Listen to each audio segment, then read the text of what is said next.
ओम शांति। एक छोटा सा रात्रि क्लास है।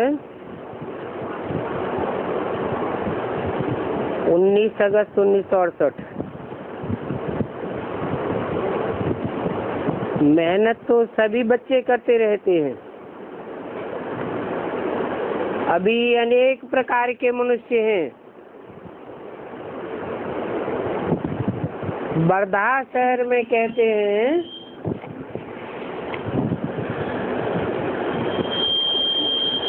ब्रह्मा कुमारियां तिलक नहीं देती हैं, चूड़ियां नहीं पहनती हैं, तो जरूर ये ईसाई धर्म की हैं।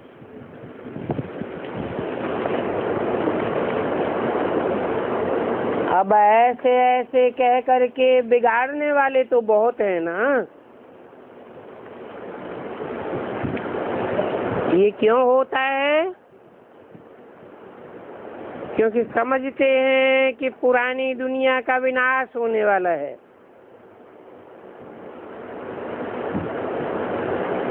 तो जैसे कि तुम सभी के दुश्मन बन गए हो, क्योंकि तुम तो ज्ञान को समझ गए हो। बाप को बुलाया हुआ है कि पावन दुनिया की स्थापना करो और पतित दुनिया का विनाश करो। बाप आया है, परंतु ये काम अकेला बाप तो नहीं करेगा। तुम बच्चे भी करते हो अपने ही तन मन धन से, अपना ही राज्य स्थापन कर रहे हो, परंतु तुम्हारी सिवाय और कोई की समझ में नहीं आ सकता। और तुम्हारे में भी नंबरवार हैं। तुम जानते हो अपना राज्य स्थापन कर रहे हैं। जो ब्राह्मण बनेंगे वो ही देवता बनेंगे, बाकी तो सब खत्म हो जाएंगे।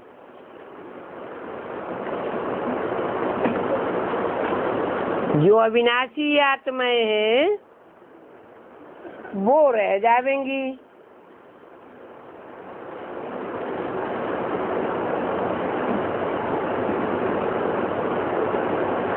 तो कितनी आत्माएं रह जाएंगी? कितनी अविनाशी आत्माएं हैं? और 500-700 करोड़ आत्माओं को अविनाशी आत्मा नहीं कहेंगे क्या? उनका विनाश हो जाता है। आत्मा का विनाश तो नहीं हो जाता, लेकिन आत्मा के पार्ट का विनाश हो जाता है।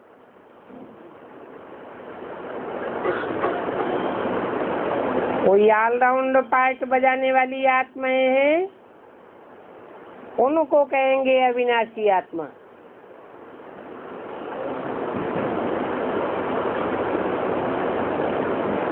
फिर पुरुषार्थ अनुसार वहां जाकर के पद पावेंगे नई सृष्टि में। तुम बच्चे तो कितने साधारण हो, और तुम्हारा बाप प्रजापिता ब्रह्मा कितना साधारण है। ऐसी बात कोई की बुद्धि में बैठे और धारणा हो, परंतु वो तो बहुतों की बुद्धि में नहीं है।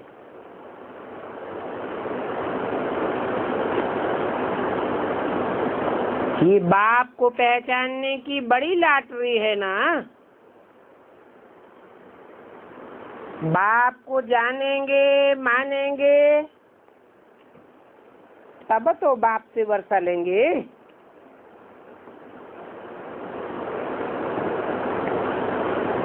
ये इतनी बड़ी लॉटरी है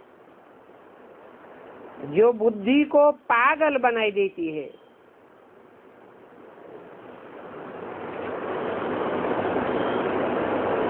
बाबा के पास तो सभी के समाचार आते हैं और बाप हर एक की अवस्था को समझते हैं। कैसे कैसे हर एक सेंटर की सर्विस चलती है।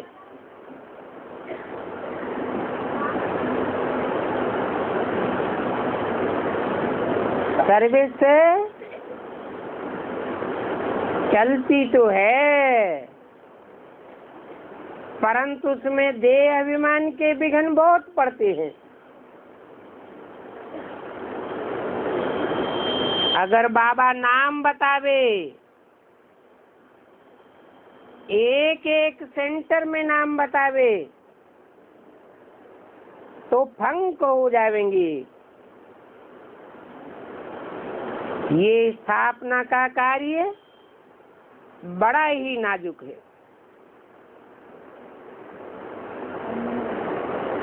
ये तो समझा जाता है कि ये कोई नई बात नहीं है, परंतु विघ्न तो बहुत पड़ते ही हैं। बाप के दिल पसंद बहुत थोड़े बच्चे हैं।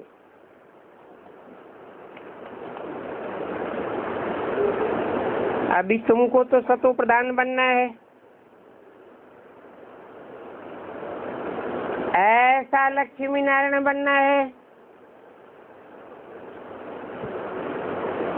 फिर इनकी प्रजा भी होगी, साहूकार भी होंगे। ऐसी बात गहराई तक समझाने में बड़ी मेहनत लगती है। देह अभिमान ऐसा है जो पागल बनाई देता है। कुछ न कुछ उल्टा सुल्टा काम करते ही रहते हैं और ऐसे लोग फिर समझते भी नहीं हैं कि हमारे में देह अभिमान है। अब राजधानी तो जरूर गुप्त में ही स्थापन हो रही है।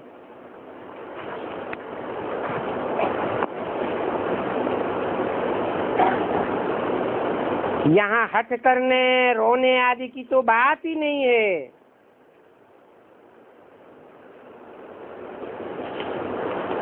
रोवे तो खोवे। हठ योगियों को तो कुछ भी प्राप्ति नहीं होनी है।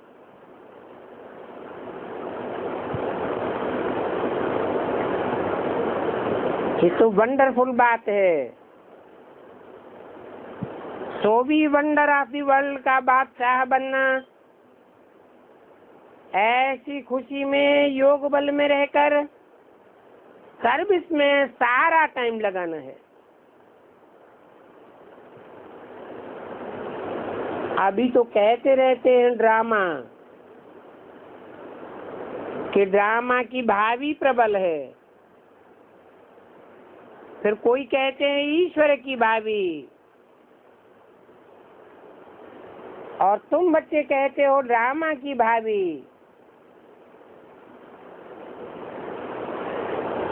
देही अभिमानी बनने की रौनक बहुत थोड़ों में। तब ही बाबा कहते हैं कि ये माया बड़ी दुस्तर है। माया की ताकत भी कोई कम नहीं समझना। तो बच्चों को माया से बड़ा ही खबरदार रहना है, नहीं तो कुछ न कुछ उल्टा सुल्टा काम कराए देगी। एक एक कांटों को फूल बनाना, इसमें ही सारी मेहनत लगती है। बाप आपके साथ सर्विस में बहुत मददगार बनना है।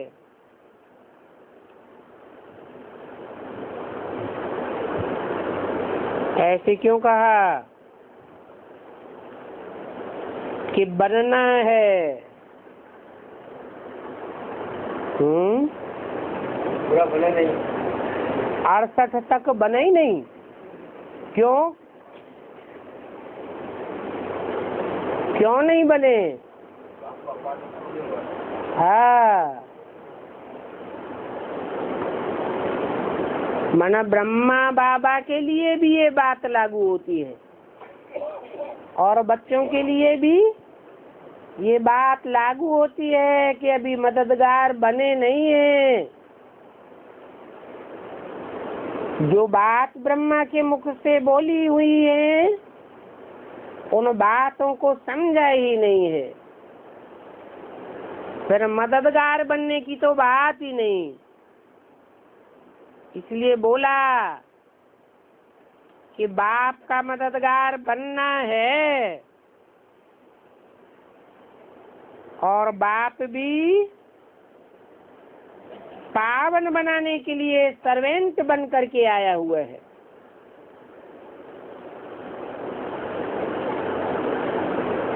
हम भी सर्वेंट हैं। बाप की मददगार बनने के लिए बच्चे ज्ञान में तो बहुत होशियार हैं, परंतु साथ में योग भी चाहिए। ज्ञान का डांस तो बहुत करते हैं, फिर ऐसे भी नहीं कि ज्ञान का डांस बहुत अच्छा करते हैं।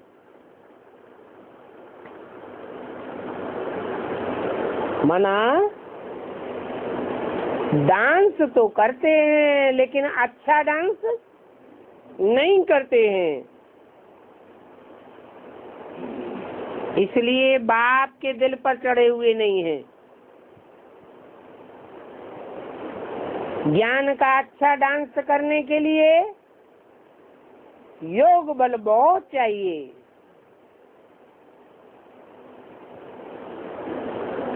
जितना निराकारी स्टेज में स्थिर होंगे उतना ज्ञान के विस्तार में जाती रहेगी बुद्धि।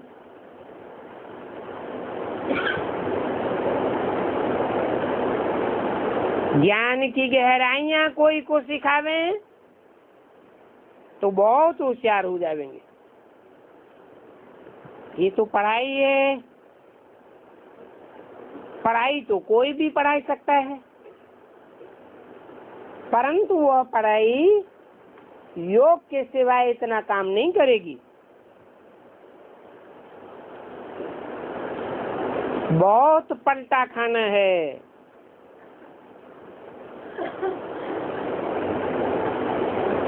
इसमें बड़ी रिस्पांसिबिलिटी चाहिए।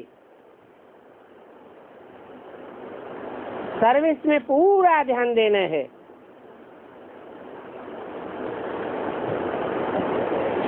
यहाँ रूहानी सर्विस अर्थात प्रदर्शनी की सर्विस पर ध्यान देना चाहिए।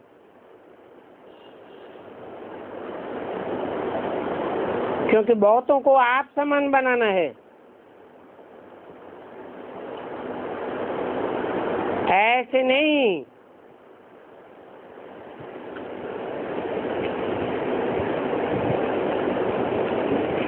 कि अपने म्यूजियम के टीचर को भी समझाना है।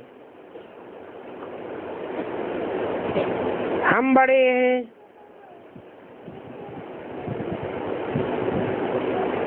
नहीं,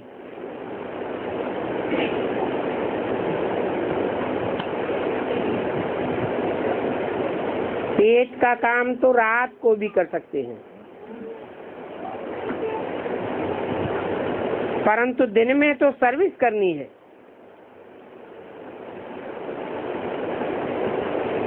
दधीच ऋषि के मिसाल सर्विस में सड्डियां लगानी है। अगर हड्डी हड्डी सेवा नहीं करते हैं तो बाप कहेंगे कि इनको सर्विस का शौक नहीं है। जो ज्ञान का चिंतन करने वाले होंगे वो मनन चिंतन मंथन करने वाले तो सर्विस में लगे रहेंगे। म्यूजियम को समझाने में इतना कल्याण नहीं है और सजाने में भी इतना कल्याण नहीं है।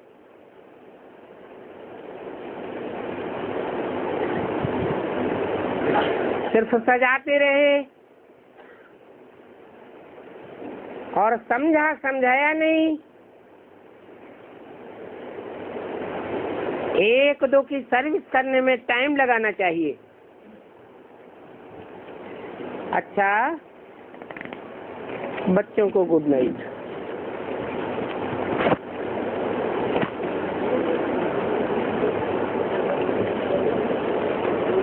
गुरुवार का प्रातः क्लास है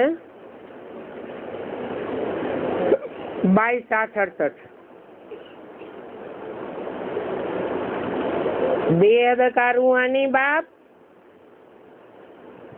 बेहद के रूहानी बच्चों को बैठ समझाते हैं।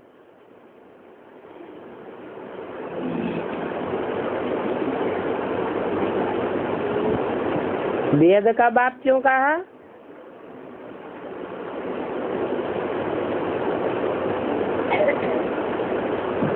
इसलिए कहा कि बेहद का बाप बेहद की बातें बताते हैं, हद की दुनिया की बातें नहीं बताते। और फिर बेहद के बच्चे भी जो रूहानी स्टेज में रहने वाले बच्चे हैं वो ही इन बेहद की बातों को समझते हैं। अब इन बातों को तो बेहद का बाप और बेहद के बच्चे ही समझेंगे और जानेंगे, और न तो कोई दुनिया में जानते हैं, न ही बेहद के बच्चे अपन को मानते हैं। जो ब्रह्मा मुख वंशावली हैं वो ही जानते हैं और वो ही मानते हैं।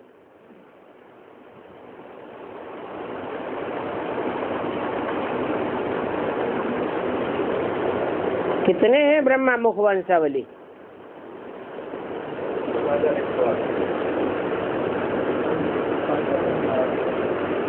माना ब्रह्मा के मुख से निकली हुई बातों को जो मानते हैं,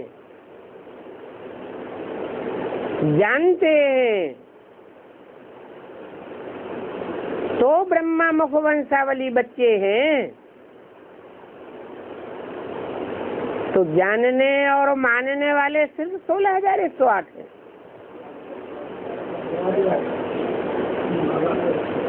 जानते भी हैं, मानते भी हैं, और फिर नंबरवार चलने वाले हैं। वो ब्रह्मा मुख वंशावली हैं, कुख वंशावली नहीं है। जो कुख वंशावली है वो कोख को महत्व देंगे, देह को महत्व देंगे, फोटो को महत्व देंगे, या मुख से निकली हुई बातों को महत्व देंगे। तो मुखवंशावली कैसे कहे जाएंगे? तो मुखवंशावली बच्चों के सिवाय और तो कोई बेहद के बाप को मान भी नहीं सकते हैं।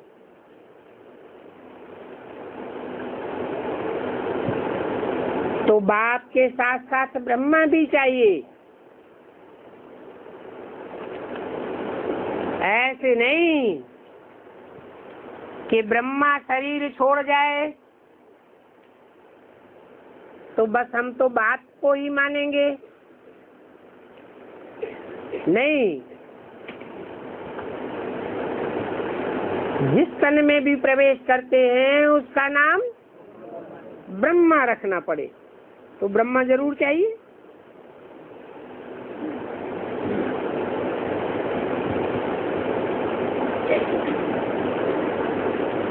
ब्रह्मा के 5 मुख गए हुए हैं।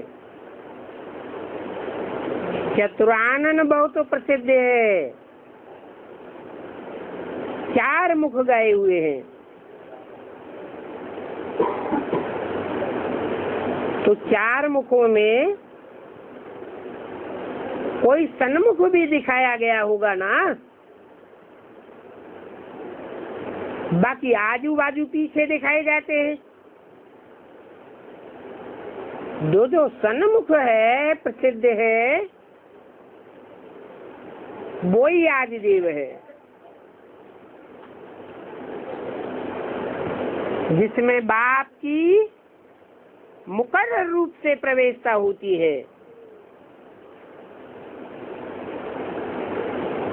तो बाप आकर के क्या करते हैं?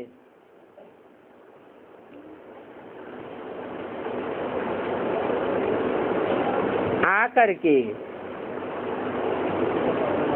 ऐसे नहीं आकर के ज्ञान सुना के चले जाते हैं, फिर सारी दुनिया और बच्चे अपने आप ही पावन बनते रहते हैं। नहीं, आकर के पावन बनाते हैं, और पावन बनना है बाप की श्रीमत पर।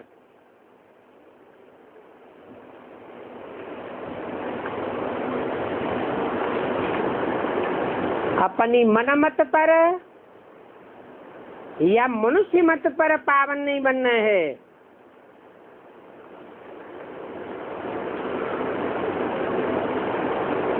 तो अपन को आत्मा निश्चय करो। बच्चों को आत्मा का परिचय भी दिया है। बच्चे जानते हैं कि हम आत्मा कितनी छोटी बिंदी है।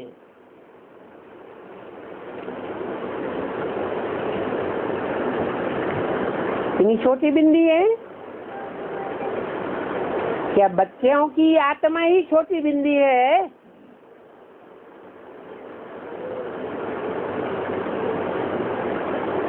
जो बच्चे नहीं बनते हैं पक्के और धर्म पिताओं की चक्करी में आ जाते हैं, उनकी बिंदी छोटी नहीं है क्या?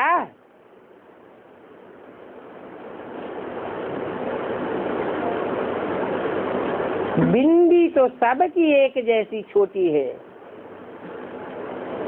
परंतु जो आत्मा जितनी सूक्ष्म स्टेज में टिकने की प्रैक्टिस करती है, वो समझो उतनी ही महीन बुद्धि आत्मा है। इसलिए बोला कि बच्चे ही जानते हैं कि हमारी आत्मा कितनी सूक्ष्म छोटी बिंदी है।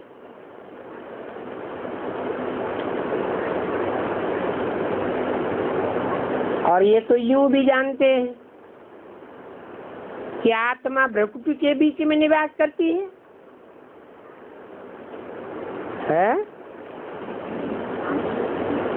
कहाँ निवास करती है? भ्रकुटी के बीच में क्यों निवास करती है?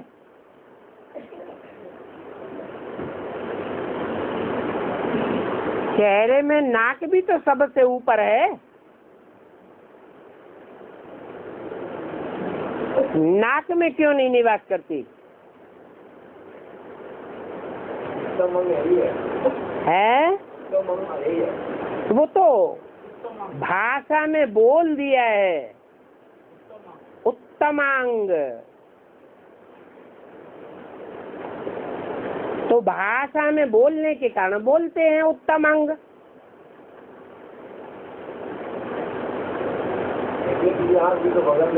हाँ, राज्य में ऊंचा कौन होता है?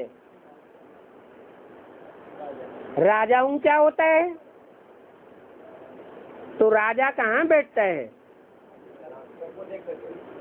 महामंत्रियों के बीच में बैठता है, सेनापति के बीच में बैठता है, प्रधानमंत्री के बीच में बैठता है।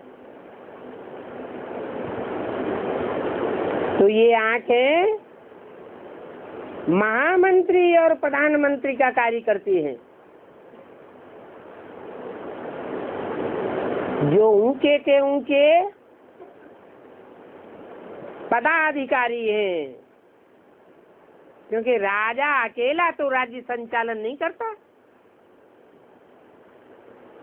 राज्याधिकारी नंबरवार बच्चे भी तो चाहिए ना।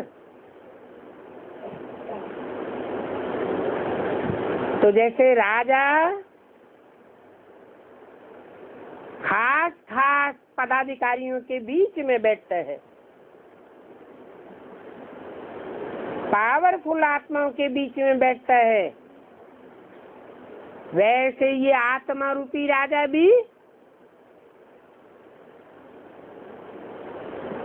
इंद्रियों में जो सबसे मुख्य आंखें हैं उनके बीच बैठता है।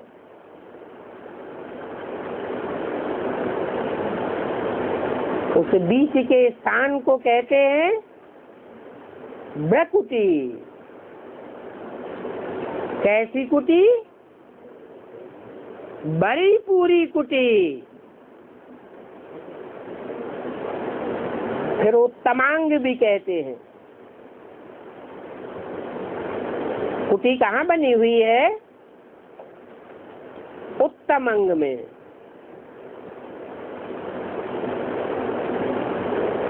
बाप ने समझाया है कि आत्मा अविनाशी है और इस अविनाशी आत्मा का तत्व ये विनाशी शरीर है।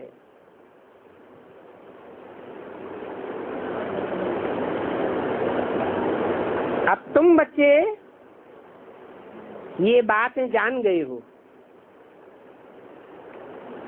दुनिया नहीं जानती है।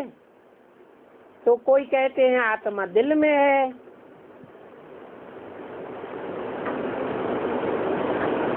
कोई कहते हैं आत्मा पूरे शरीर में व्यापक है, जैसे परमात्मा कण कण में व्यापक है।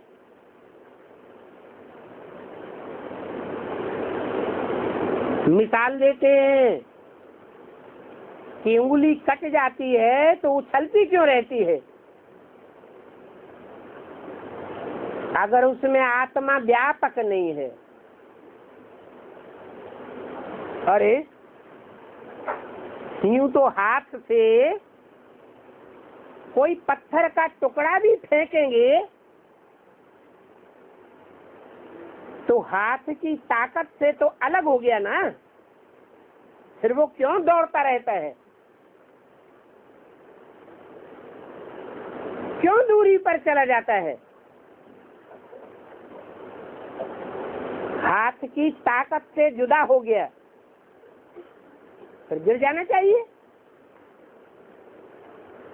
वो पत्थर गिरा क्यों नहीं?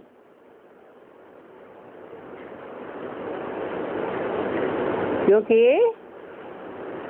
हाथ की जो ताकत उसमें लगाई गई है, उसका वेग जब तक उसमें काम करेगा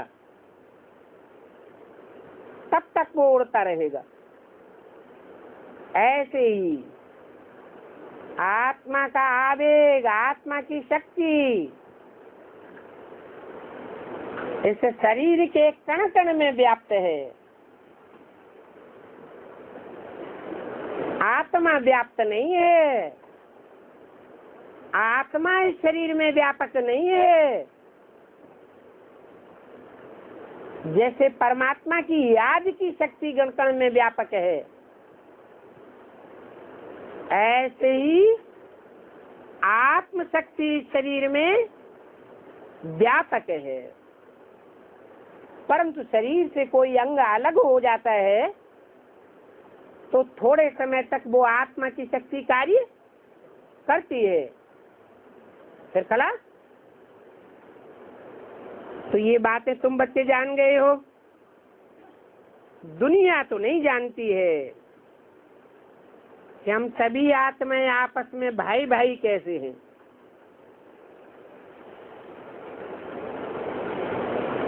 तुम किसी को प्रदर्शनी में व यहाँ सेंटर में भी समझाते हो तो मानते तो हैं कि ये बातें ठीक हैं, हम भाई भाई हैं, एक बाप के ही बच्चे हैं। मान जाते हैं कि ईश्वर सर्वव्यापी कहना है, ये हमारी भूल है, क्योंकि तुम इस बात को अच्छी रीति समझाते हो।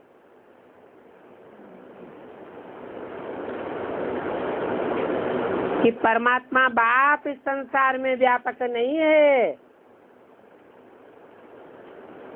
5 विकार व्यापक हैं,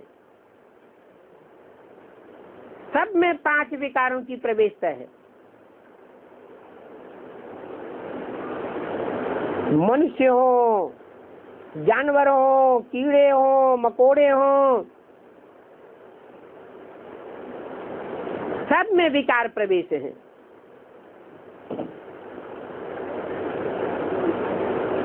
तो इस बात को कोई समझते भी है, ये तो ठीक कहते हैं कि हम आत्माएं आपस में भाई भाई हैं। जरूर हम आत्मा के बाप परम पिता परमात्मा से हमको वर्षा मिलना चाहिए,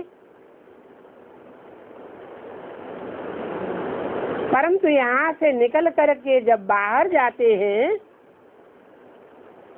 तो फिर माया के तूफानों में चले जाते हैं।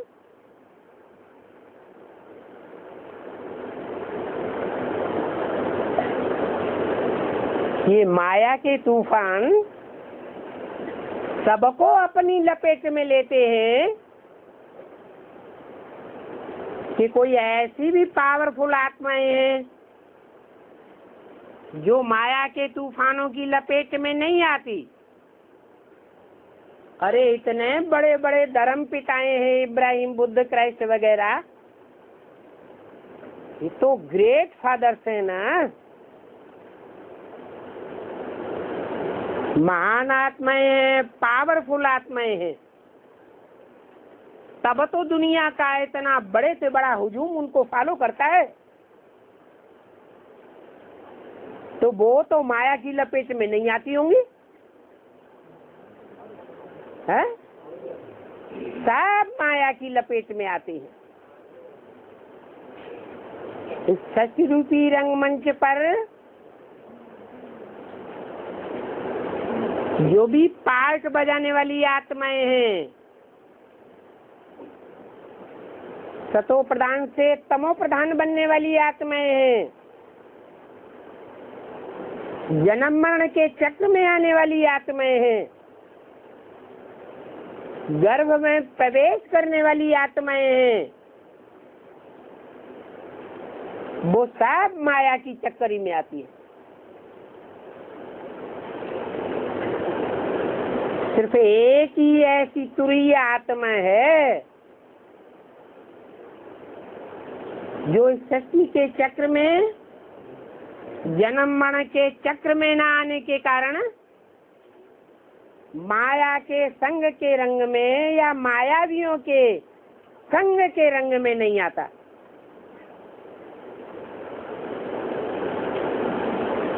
परंतु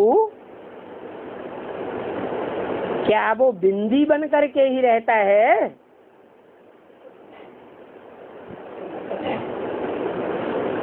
जो माया की लपेट में नहीं आता? नहीं, वो बिंदी जो तुरिया पार्ट बजाने वाली है,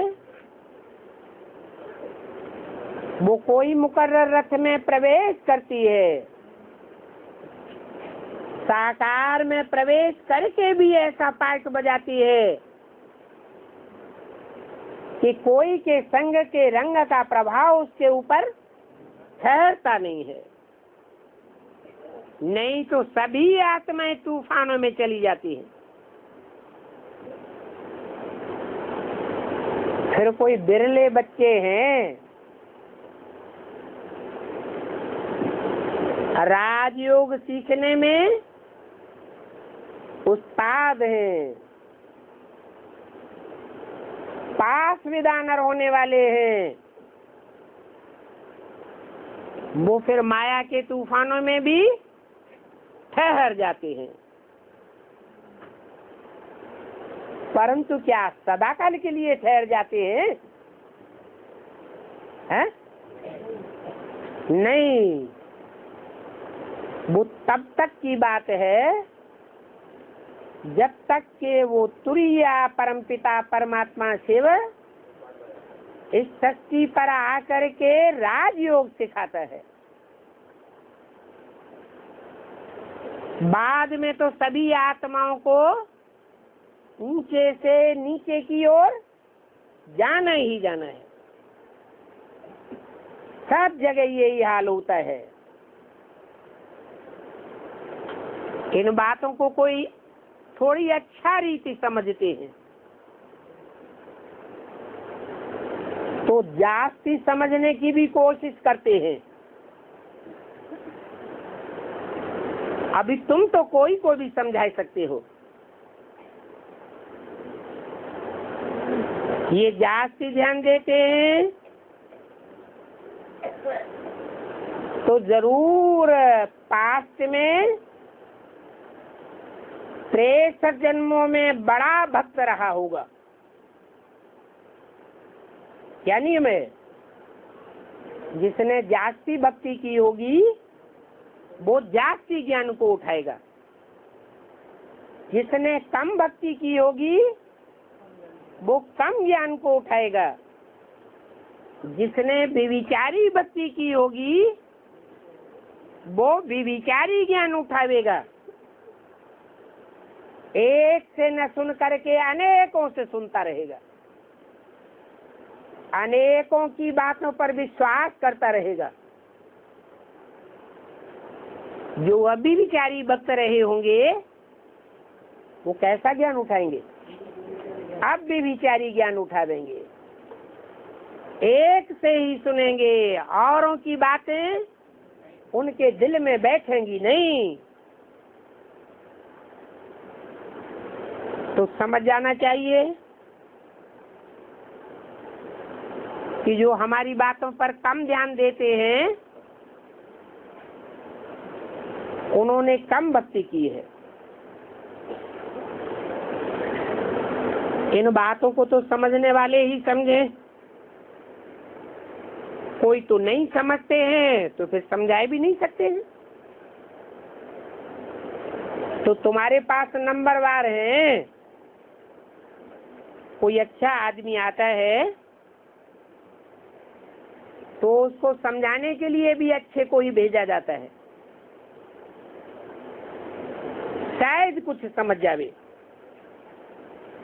इसे जानते हैं, इस दुनिया के बड़े बड़े आदमी इतनी जल्दी नहीं समझेंगे।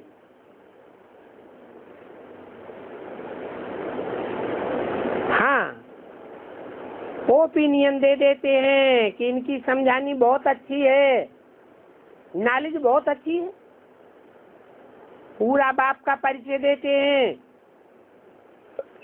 परंतु उनको खुद तो फुर्सत ही नहीं मिलती। तुम कहते हो बेहद के बाप को याद करो तो तुम्हारे भी कर्म विनाश हो जाएंगे।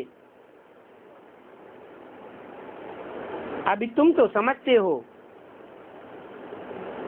कि बाप हम आत्माओं से अभी डायरेक्ट बात करते हैं। इस बात को सिर्फ तुम ही समझते हो।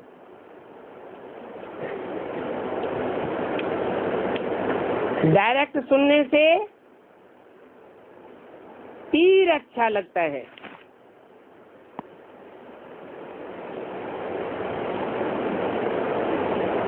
वो दुनिया वाले तो ब्रह्मा कुमारियों के द्वारा सुनते हैं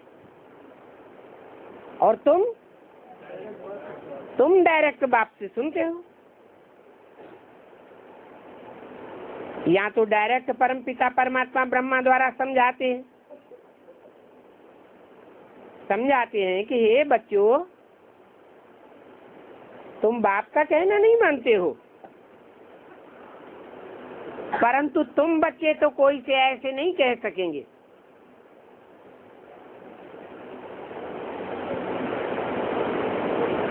क्योंकि बाप तो कोई में है नहीं, यहाँ तो बाप खुद बैठा है। बातें करते हैं कि बच्चे तुम बाप की भी नहीं मानेंगे क्या? अज्ञान काल में भी बाप की समझाने में और भाई की समझाने में बहुत अंतर हो जाता है। भाई की समझाने का इतना असर नहीं होता है जितना बाप का असर होगा। तो समझो बाप बड़ा हुआ ना, डर भी रहेगा। तुमको तो बाप ही बैठ समझाते हैं कि मुझे अपन बाप को याद करो, तुमको याद नहीं रहता है। ये बड़ी शर्म की बात है। तुम मुझे बार बार भूल जाते हो। बाप तो सीधा सीधा कह देते हैं, तो बच्चों के ऊपर असर जल्दी पड़ता है। भाई भाई को तो सीधा सीधा नहीं बता सकता, नहीं कह सकता। यहाँ तो बाप कहते हैं ये एक जन्म पवित्र हो, एक जन्म भी पूरा नहीं कहते हैं। इतने पर भी तुमको लज्जा नहीं आती है? बेहद के बाप का कहना नहीं मानते हो? हद के बाप का कहना तो तुम झट से मानते रहे। बेहद का बाप कहते हैं ये एक जन्म निर्विकारी बनो, तो तुम 21 जन्म निर्विकारी बनकर के पवित्र दुनिया का मालिक बनेंगे।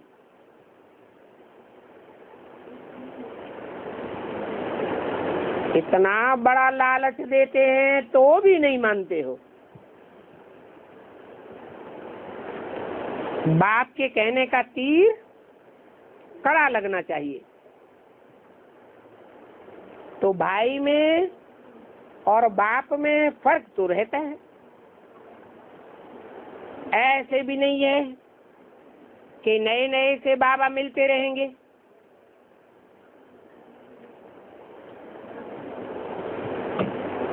नए नए तो बैठ करके और ही बाबा से उल्टे सुलटे प्रश्न करते रहेंगे।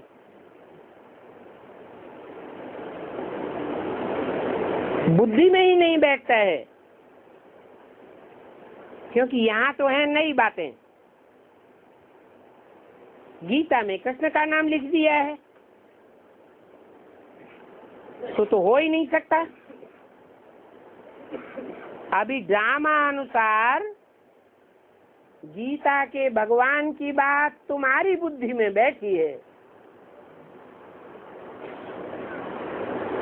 क्या बैठी है? कि गीता का भगवान कृष्ण वाली आत्मा उर्फ ब्रह्मा वाली आत्मा का पाठ इस दुनिया में साकार रूप में नहीं है। वो तो पढ़ने वाली आत्मा है। अंत तक उस बच्चे की पढ़ाई चलती है। बाप का सिकीलदा बच्चा है। बड़े से बड़ा सृष्टि का पहला पत्ता है, तो बड़े बच्चे को सर माथे पर बिठाया जाता है। भारत की परंपरा में क्या होता है? बड़े बच्चे में माता पिता की लंबे समय की प्योरिटी की पावर आती है, इसलिए बड़े बच्चे को बाप का वर्षा पहले पहले सौंपा जाता है। ये परंपरा भारत में महाराजाओं में भी चलती रही। तो ये परंपरा का फाउंडेशन कहाँ पड़ता है? संगम युग में बाप ही आकर के ये परंपरा डालते हैं।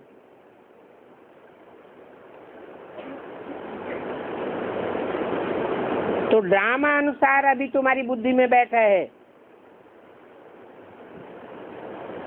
तो तुम बच्चे भागते हो कि हम बाबा के पास जावें।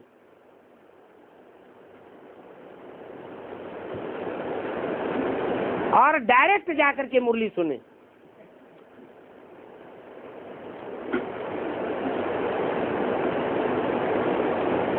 वहां तो तुम माइयों के द्वारा मुरली सुनते थे, उससे डायरेक्ट मुरली तो नहीं कहेंगे। तो अभी समझते हो कि हम बाबा से डायरेक्ट सुने, क्योंकि बाप का असर तो फट से होता है।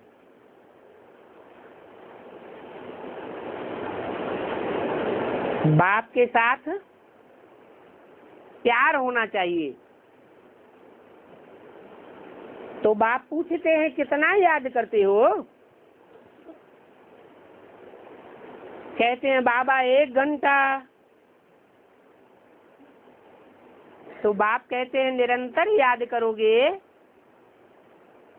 तो तुम्हारे पाप कट जाएंगे। 1 घंटा बैठे याद करेंगे बाप को, और बाकी 23 घंटे और आत्माओं को याद करते रहेंगे, या तो व्यभिचारी याद करते रहेंगे, तो पाप घटेंगे या बढ़ेंगे?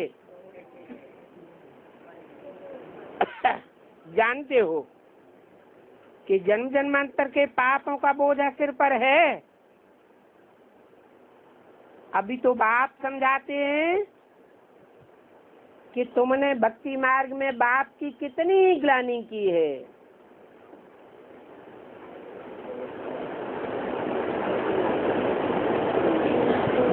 कुत्ते में है, बिल्ले में है, सुअर में है, मना सुअर का बच्चा है।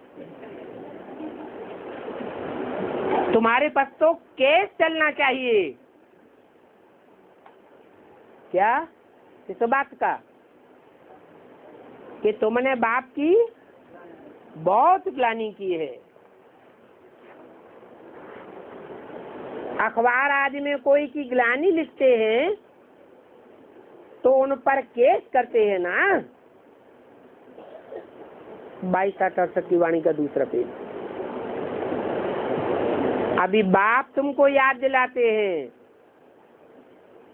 कि तुम भक्ति मार्ग में क्या क्या करते थे। जैसे कि बिल्कुल महामूर्ख बुद्धि बन गए थे। बाप को कितनी गालियां देते हो, बदनाम करते हो, ये तो बड़ा भारी पाप हुआ। बाप तो आकर के विश्व का मालिक बनाते हैं और तुम उनको ही गाली देते हो। बाप समझाते हैं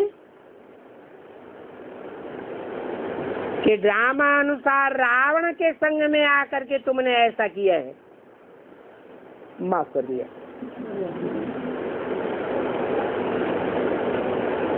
अभी भक्ति मार्ग पूरा हुआ। पास्ट इज पास्ट, बीती को चितवो नहीं। तो पहले मैं ही शुरुआत करता हूँ। क्या? बीती को चितवो नहीं कि बच्चे मेरे साथ क्या क्या करते रहे। पास्ट हो गया ना, बीच में कोई रोकने वाला तो होता ही नहीं है। जो तुमको गालियां देने से रोके, तो दिन प्रतिदिन उतरते उतरते तमो प्रधान बुद्धि होते जाते हैं। कहाँ की बात बताई है? भक्ति मार्ग के 63 जन्मों की बात बताई। और अभी क्या हाल है? अभी तो बाबा ग्लानी नहीं करते। अभी ग्लानी नहीं करते। बाबा मिल गया। सदैव निश्चय बुद्धि रहते हैं कि कभी कभी अनिश्चय बुद्धि भी माया कराती है। अनिश्चय बुद्धि नहीं होता। बड़ा पेपर भी लेगी फिर माया इकट्ठा।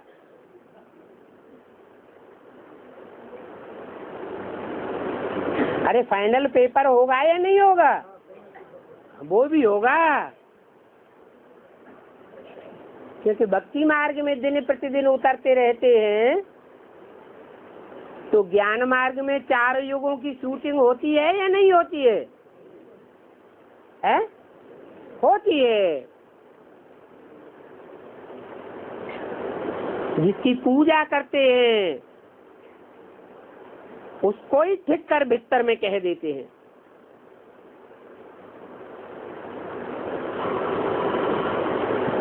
बच्चे बाप का बनते हैं,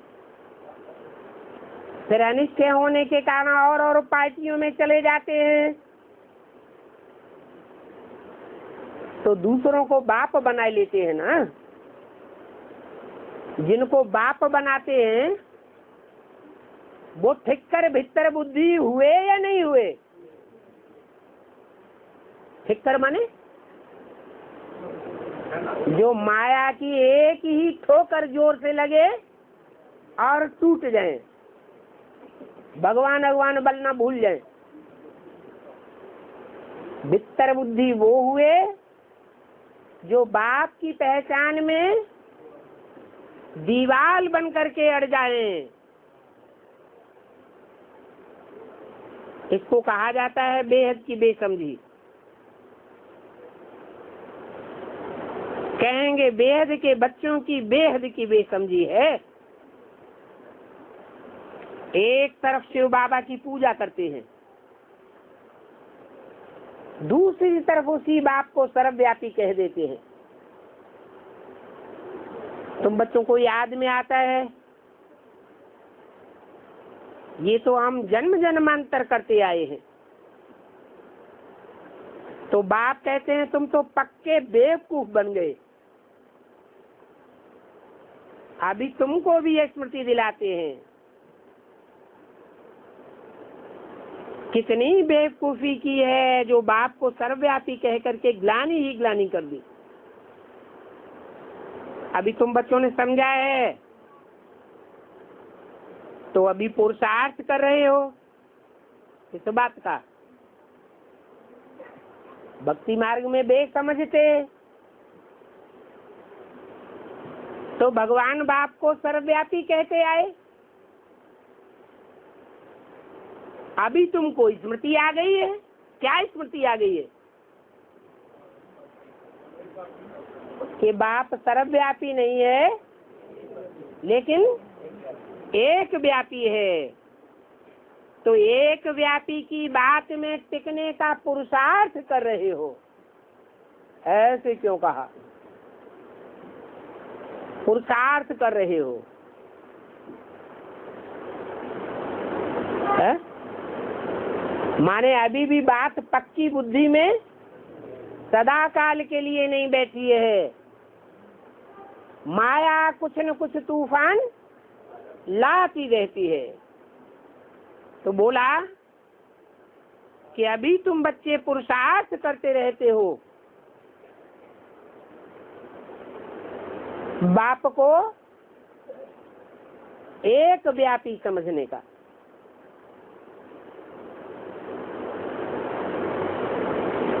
तब तो बैगर टू प्रिंस बनेंगे।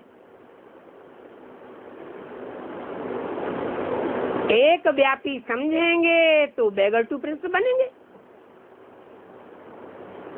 श्री कृष्ण सतयुग का प्रिंस, उनके लिए फिर भी कहते हैं कि 16,108 रानियां थी। इतने इतने बच्चे थे, एक एक रानी से ढेर के ढेर बच्चों की पैदाइश बताई दी। अभी तुमको तो ये बातें सुन करके लज्जा आवेगी। कोई पाप करते हैं तो भगवान के आगे ऐसे कान पकड़ के कहते हैं कि भगवान हमसे बड़ी भूल हुई, रहम करो। तौबा तौबा करते हैं, क्षमा करो। अब तुमने तो कितनी भारी भूल कर दी। बाप समझाते हैं कि ड्रामा में ऐसे ही भूल करना लिखा था।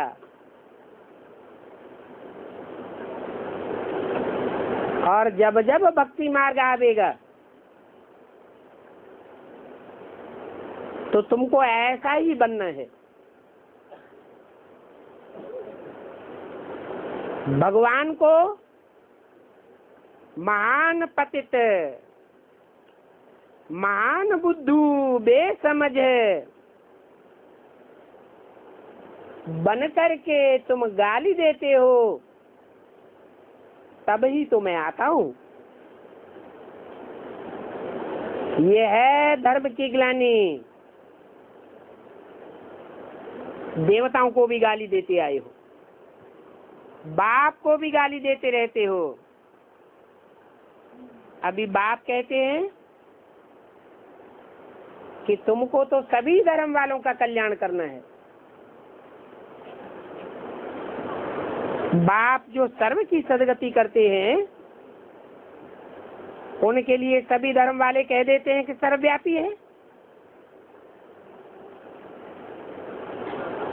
ये सभी धर्म वाले, ये सभी विधर्मी धर्म खंड वाले कहाँ से सीखे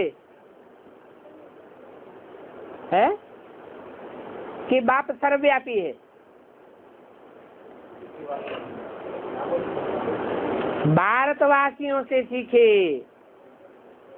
शास्त्रों में लिख दिया है भगवान वाच कि मैं सर्वव्यापी हूँ। तो देखो, तुम भारतवासियों के कारण ऐसा सबका हाल हो गया है। तुम कितने पाप आत्मा, तुच्छ बुद्धि बन गए, महान पाप आत्मा बन गए।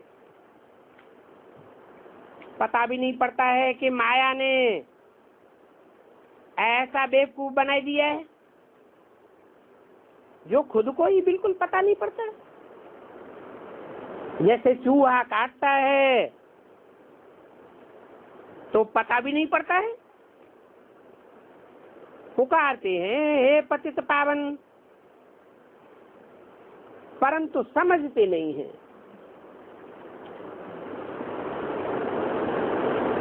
क्या नहीं समझते हैं?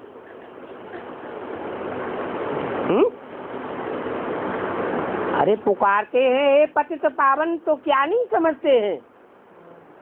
हैं? अरे माना पतित पावन का अर्थ अभी भी बुद्धि में नहीं बैठा है। पुकारते हैं 63 जन्मों में हे पतित पावन आओ,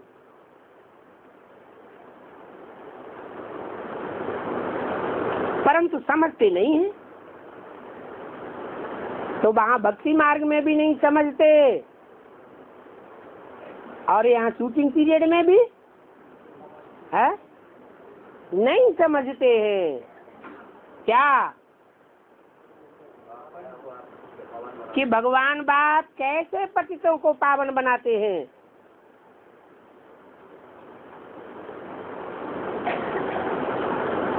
ब्रह्मा के द्वारा बनाते हैं, विष्णु के द्वारा बनाते हैं, या कौन सी मूर्ति निमित्त बनती है जिसके द्वारा पतितों को पावन बनाते हैं?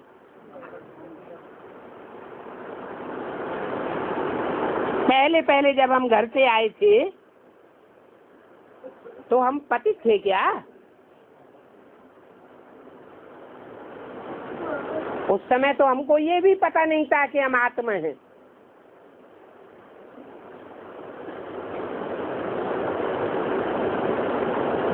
देह अभिमानी बने हैं तो अपने को देह ही समझते रहते हैं।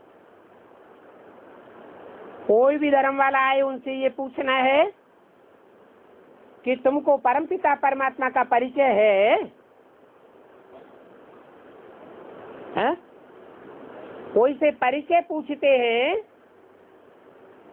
तो क्या क्या बातें बतानी पड़ती हैं? है? अरे कोई से पूछा जाए तुम अपना परिचय दो, आइडेंटिफिकेशन दो, तो आइडेंटिटी कार्ड में, आई कार्ड में क्या क्या लिखा जाता है?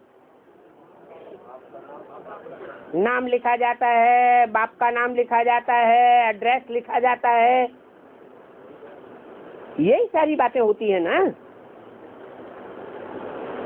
तो कोई से पूछो तुम अपने बाप का परिचय जानते हो? वो कौन है? वो कहाँ निवास करते हैं? वो तो कहेंगे कि ऊपर में निवास करते हैं। कौन? दुनिया वाले। नहीं तो कहेंगे कि सर्वव्यापी है। या तो ऊपर का वासी है और नहीं तो इस दुनिया में सर्वव्यापी है। सब बाप समझाते हैं कि तुम भारतवासियों के कारण सारी दुनिया चट खाते में आ गई। इसके लिए निमित्त तुम भारतवासी बने हो। तो अभी तुम भारतवासियों को ही सारी दुनिया को समझाना पड़ता है। क्या? कि भगवान बाप सर्वव्यापी नहीं है, एक व्यापी है। वो तथाकथित ब्राह्मण भी नहीं समझा सकते जो अपने को बी के कहते हैं। वो सिर्फ कहते हैं भगवान सर्वव्यापी नहीं है, लेकिन उनसे पूछा जाए सर्वव्यापी नहीं है तो एक व्यापी तो बताओ, तो खुद भी नहीं बता सकते। तो तुमको तो साफ को बताना पड़ता है। भले होता तो ड्रामा प्लान अनुसार ही है, परंतु तुम पतित तो बन ही गए ना। अभी तुम्हारे कारण सारी दुनिया पापात्मा बन गई। अभी सारी दुनिया नहीं बुलाती है परमात्मा को, तुम ही बुलाते हो। पतित पावन सीताराम कह करके तुम ही बुलाते हो। जो पतित से पावन बने हैं वो ही बुलाते हैं, और जो पतित से पावन बने ही नहीं है वो पतित पावन सीताराम को बुलाते भी नहीं है और जानते भी नहीं है, और जानने की कोशिश भी नहीं करते हैं। ओम शांति।